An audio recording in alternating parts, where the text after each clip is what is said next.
Assalamualaikum warahmatullahi wabarakatuh. Perkenalkan, nama saya Asyifah Hidayatullah, mahasiswa Psikologi Pendidikan dan Bimbingan kelas A angkatan 2018, Fakultas Ilmu Pendidikan Universitas Negeri Makassar. Baiklah, di video kali ini saya akan sedikit menjelaskan tentang konseling SFBC dan juga saya akan mempraktekkan bagaimana penerapan konseling SFBC ini. Selamat menyaksikan. Baiklah, yang pertama yang akan saya jelaskan yaitu mengenai pengertian SFBC, di mana SFBC merupakan pendekatan yang berbasis pada potensi dan kekuatan konseli yang berfokus pada solusi dan masa depan. Disebut singkat karena pada tahap identifikasi masalah, eksplorasinya menjadi lebih pendek dan mengabaikan deskripsi masalah secara lengkap. Dengan kata lain, SFBC tidak berpusat pada penyebab terjadinya masalah, tapi lebih kepada solusi atas masalah tersebut. Adapun tokoh-tokoh dari SFBC yang pertama yaitu Inso Kimberg. Inso Kimberg adalah direktur eksekutif dan pendiri bersama dengan Steve De Cesar pada pusat terapi singkat untuk keluarga di Milwaukee. Sebagai pemimpin teori terdepan atau terkemuka dalam terapi singkat berfokus pada solusi, dia telah memberikan sejumlah workshop pelatihan di Amerika Serikat, Jepang, Korea Selatan, Australia, Denmark, Inggris, dan Jerman. Yang selanjutnya yaitu Steve De Cesar. Steve De Cesar adalah salah satu seorang pelopor terapi singkat yang berfokus pada solusi. Dia merupakan peneliti senior pada pusat terapi singkat untuk keluarga di Milwaukee dan pengarang dari beberapa buku SFBT. Dia menjadi pembicara dalam sejumlah workshop, pelatihan, dan konsultasi secara luas di Amerika Utara, Eropa, Australia, dan Asia. Dia dan para koleganya terus mengembangkan teori dan praktek dalam mencari solusi-solusi permasalahan secara konstruktif. Baiklah, yang selanjutnya yaitu tentang hakikat manusia. Konseling berfokus solusi tidak mempunyai pandangan yang komprehensif tentang sifat manusia, tetapi berfokus pada kesehatan dan kekuatan konseli. Konseling berfokus solusi menganggap bahwa manusia bersifat konstruktivis, sehingga konseling berfokus solusi didasarkan pada asumsi bahwa manusia benar-benar ingin berubah dan tidak ada perubahan tersebut tidak terelakkan. Selanjutnya yaitu tahap-tahap konseling SFBC, di mana yang pertama pembinaan hubungan. Pembinaan hubungan diperlukan untuk menjalin hubungan baik dan kolaboratif antara konselor dan konseli bagi pencapaian perubahan yang diharapkan. Yang kedua yaitu identifikasi masalah yang dapat dipecahkan, di mana identifikasi masalah merupakan salah satu langkah yang sangat esensial dalam konseling karena dapat memfasilitasi pembangunan tujuan dan intervensi serta meningkatkan perubahan. Yang ketiga yaitu penetapan tujuan, di mana penetapan tujuan ini konselor dan konseli berkolaborasi menentukan tujuan yang spesifik, dapat diamati, terukur, dan konkret. Selanjutnya yaitu merancang dan melaksanakan intervensi, di mana intervensi dirancang untuk menghambat pola-pola perilaku bermasalah dengan menunjukkan alternatif cara mereaksi masalah tersebut. Dan yang terakhir yaitu terminasi, evaluasi, dan tindak lanjut, di mana biasanya konselor menggunakan teknik scaling question untuk mengetahui perubahan konseli dibandingkan dengan perubahan awal konseling. Dan juga konselor melakukan tindak lanjut pelayanan konseling dengan mengikuti perkembangan perubahan konseli. Selanjutnya yang akan saya jelaskan yaitu mengenai teknik-teknik SFBC. Yang pertama yaitu exception question. Konselor SFBC memberikan pertanyaan-pertanyaan pengecualian untuk mengarahkan konseli pada saat di mana permasalahan tersebut tidak ada. Selanjutnya yaitu miracle question, di mana pertanyaan keajaiban adalah suatu bentuk pertanyaan meminta individu untuk membayangkan atau berimajinasi di masa depan ketika masalah yang mereka hadapi saat ini terpecahkan. Selanjutnya itu scaling question, di mana pertanyaan skala ini adalah pertanyaan yang dirancang untuk memfasilitasi konseli dalam mengetahui seberapa besar perubahan atau kemajuan yang telah dicapai dalam mencapai tujuan penyelesaian masalahnya. Selanjutnya yaitu formula first session task. FFST adalah suatu formula tugas yang diberikan oleh konselor kepada konseli untuk diselesaikan pada antara sesi pertama dan sesi kedua. Selanjutnya yaitu teknik umpan balik. Pada pemberian umpan balik terdapat 3 bagian dasar, yaitu sebagai pujian, penghargaan, jembatan penghubung, dan pemberian tugas. Selanjutnya itu pertanyaan perubahan pra-pertemuan. Pertanyaan perubahan pra-pertemuan dimaksudkan untuk menemukan pengecualian atau mengeksplorasi solusi yang telah diupayakan oleh konseli sebelum pertemuan konseling. Adapun tujuannya untuk menciptakan harapan terhadap perubahan, menekankan peran aktif dan tanggung jawab konseli, dan menunjukkan bahwa perubahan bisa terjadi di luar ruang konseli. Selanjutnya yaitu coping question. Konselor bisa memberikan pertanyaan-pertanyaan kepada konseli untuk berkolaborasi sehingga konseli bisa mengeksplorasi serta bisa mengubah situasi mereka. Baiklah, adapun masalah-masalah yang dapat diatasi dengan teknik SFBC ini yaitu orang-orang yang mengalami gangguan emosi dalam hidupnya dan orang-orang yang mengalami kecemasan dan depresi ringan. Contohnya yaitu seperti manajemen diri, kurang percaya diri, bullying, manajemen waktu, dan motivasi belajar. Assalamualaikum Anti. Waalaikumsalam, Bu. Bagaimana kabarnya hari ini, Nak? Alhamdulillah baik, Bu. Baiklah, hari ini Ibu merasa sangat senang bisa bertemu dengan kamu, Anti. Walaupun pertemuan kita kali ini sedikit berbeda karena kita bertemu hanya via Zoom seperti saat ini. Sudah lama rasanya Ibu tidak bertemu dengan siswa-siswa Ibu. Saya juga sangat senang, Bu, bertemu dengan Ibu. Bagaimana Anti proses pembelajarannya di masa pandemi ini? Selama kita belajar via daring, apakah ada kendala yang kamu rasakan? Kalau kendala sudah pasti ada, Bu, di mana saya harus bisa menyesuaikan diri dengan proses belajar mengajar seperti saat ini. Kalau boleh Ibu tahu, kendala apa yang kamu rasakan, Nak? Sebenarnya hal yang ini yang ingin saya sampaikan kepada Ibu. Oh, begitu ya, Anti. Jadi, kamu ingin bertemu via Zoom dengan Ibu karena ingin membahas masalah ini.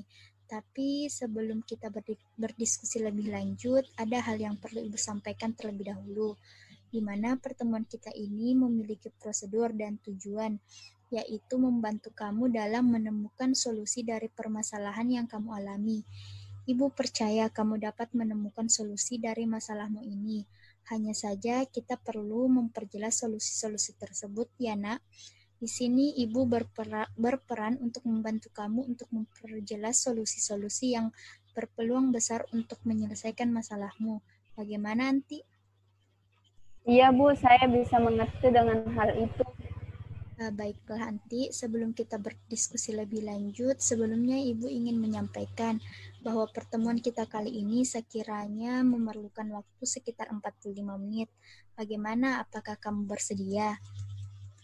Ya, Ibu, saya bersedia. Lalu bagaimana, Nak? Apakah ada yang ingin kamu ceritakan ke Ibu?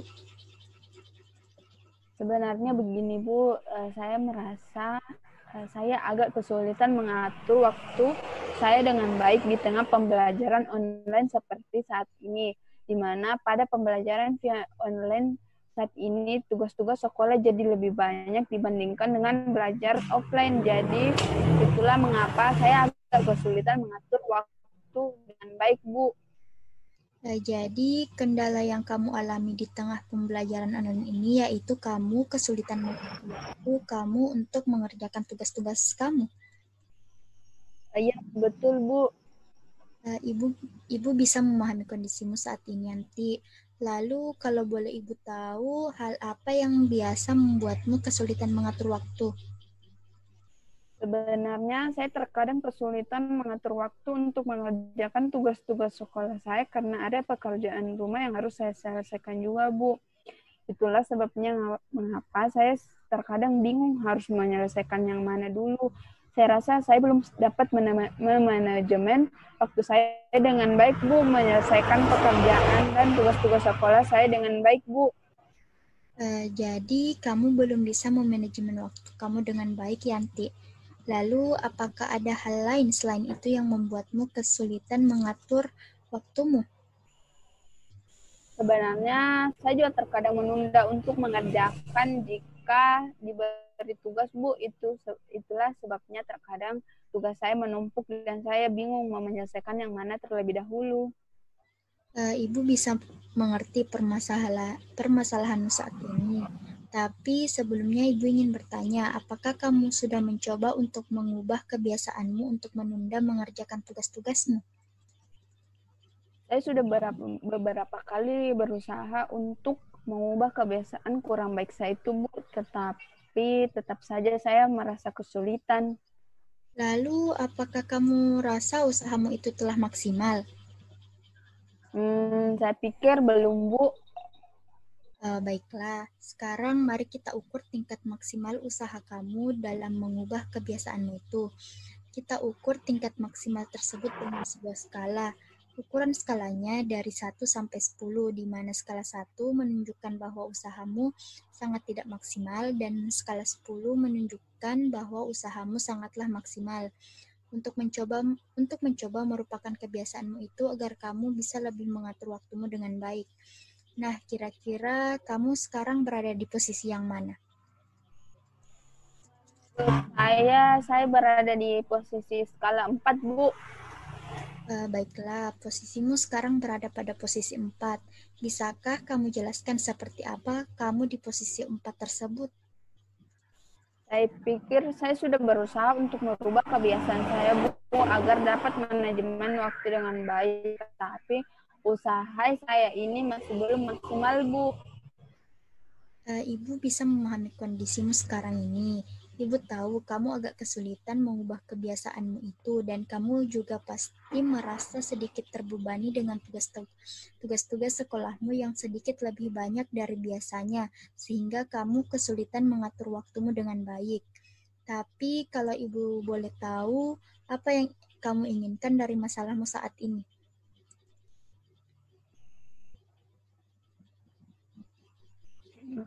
Saya ingin menemukan solusi dari masalah saya ini, Bu. Saya bisa manajemen waktu saya dengan baik agar tugas-tugas sekolah saya dapat selesai dengan baik dan saya juga dapat mengerjakan tugas rumah saya dengan baik, Bu.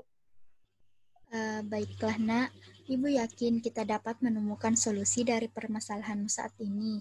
Baiklah, sekarang Ibu akan menanyakan pertanyaan yang agak berbeda dari pertanyaan-pertanyaan pada umumnya. Sekarang kita akan berimajinasi tentang sebuah keajaiban. Pertanyaannya yaitu, setelah kita berbicara kali ini, kamu akan pulang ke rumah. Sesampainya kamu di rumah, kamu langsung tertidur di kasurmu yang nyaman. Setelah kamu bangun, sebuah keajaiban terjadi di mana masalahmu yang tengah kamu hadapi sudah kamu temukan solusinya. Karena semua terjadi secara tiba-tiba, kamu sampai tidak menyadari bahwa sebuah kejadian telah terjadi. Agar kamu mengetahui keajaiban telah terjadi, apa hal yang berbeda yang kamu rasakan dan menjadi pertanda bahwa masalahmu telah terpecahkan?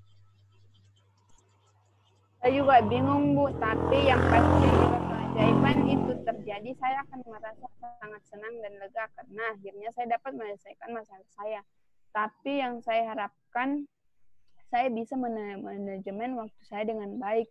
Saya bisa mengatur hal apa yang sebaiknya saya kerjakan terlebih dahulu dan saya tidak lagi menunda jika ada tugas yang diberikan, Bu. Jadi ada beberapa hal yang kamu inginkan terjadi. Sekarang ini coba kamu ceritakan ke ibu, apakah ada saat-saat di mana kamu bisa memanajemen waktumu dengan baik?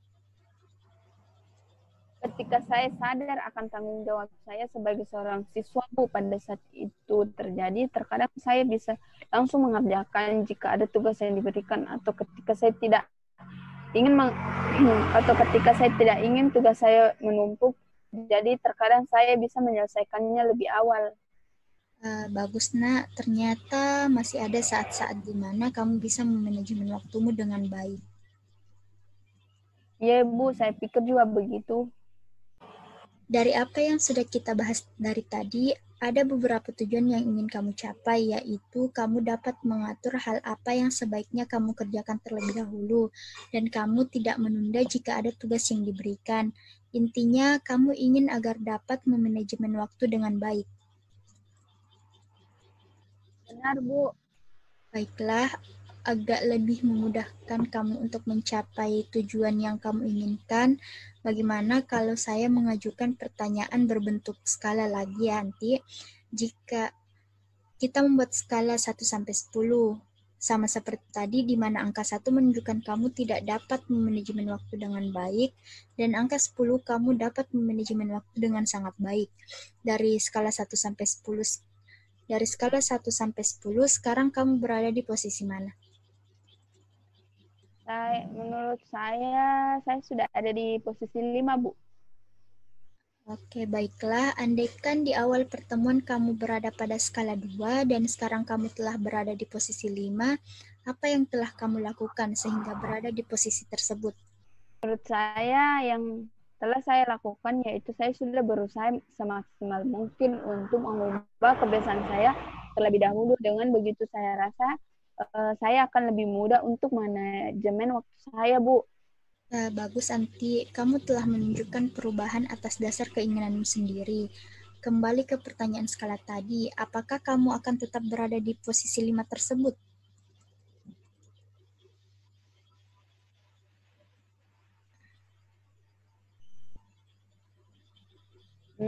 Tidak, Bu. Saya ingin mencapai angka yang lebih tinggi lagi. Ibu senang mendengarnya. Lalu, berapa angka yang ingin kamu capai? Saya ingin berada di angka 9, Bu. Menurut Ibu, itu angka yang sangat baik. Lalu, bisakah kamu gambarkan seperti apa kamu di angka 9 tersebut? Saya rasa saya dapat manajemen waktu saya dengan baik, Bu. Tadi kamu sempat mengatakan bahwa kamu akan berusaha agar dapat memanajemen waktu dengan baik. Lalu, seberapa besar keinginanmu untuk itu?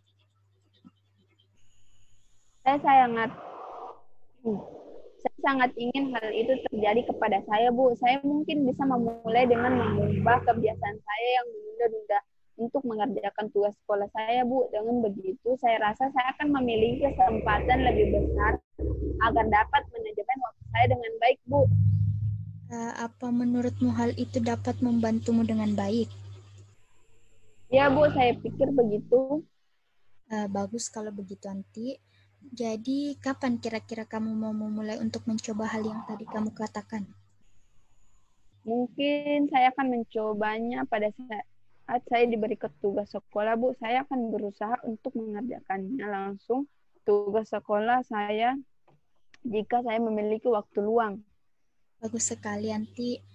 Ibu rasa kamu bisa mengatur hal tersebut dengan baik. Lalu, apakah kamu yakin untuk memulainya? Ya, Ibu, saya yakin agar perubahan dapat terjadi dengan baik, Bu. Ibu senang dengan semangatmu. Dari pertemuan kita kali ini, Ibu dapat menyimpulkan bahwa ada beberapa tujuan yang ingin kamu capai agar terjadi perubahan dalam diri kamu. Tapi yang Ibu dapat simpulkan bahwa kamu ingin agar kamu dapat memanajemen waktu kamu dengan baik. Bukankah begitu, Nak? Iya, Bu. Rencana yang baik sekali, Yanti. Ibu yakin kamu bisa melakukan semua itu karena kamu juga yang telah merencanakan semua ini dengan baik. Bu, saya berharap ini berjalan seperti yang telah saya rencanakan dengan baik. Baiklah, Nak. Apakah masih ada yang Ibu perlu ketahui dari kamu? Saya rasa sudah cukup untuk kali ini, Bu. Baiklah, Nanti. Jika tidak ada lagi yang ingin kamu sampaikan pada Ibu, Ibu senang berbincang banyak denganmu hari ini. Ibu juga sangat menghargai atas keberanianmu untuk berbagi cerita dengan Ibu. Kamu bisa saja terus-menerus seperti itu, tapi karena keinginan kamu yang kuat untuk berubah, Ibu dapat mengatakan bahwa kamu adalah anak yang ingin berubah ke arah yang lebih baik. Ibu tahu tidak mudah bagi kamu untuk berbagi cerita dengan Ibu seperti saat ini, tapi kamu menunjukkan hal yang luar biasa dan Ibu sangat menghargai keberanianmu itu. Terima kasih Bu, saya juga senang bisa berbagi cerita dengan Ibu. Saya merasa lega dan saya merasa sudah hampir menemukan titik terang dari permasalahan saya ini Bu.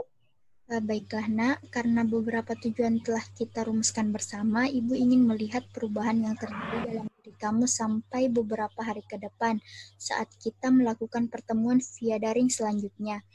Ibu ingin kamu mengamati perubahan yang kamu alami sehingga pada pertemuan selanjutnya kamu bisa menjelaskan kepada Ibu apa yang kamu alami selama kamu berusaha untuk merubah kebiasaanmu. Jadi saya harus mengamati perubahan yang saya alami Bu. Iya, benar sekali Yanti. Kalau bisa kamu menuliskan setiap harinya perubahan yang kamu alami sampai pada saat pertemuan via daring kita selanjutnya. Iya Ibu, saya akan melakukannya dengan baik. Bagus sekali nak. Kapan kira-kira kita bisa mengadakan pertemuan selanjutnya?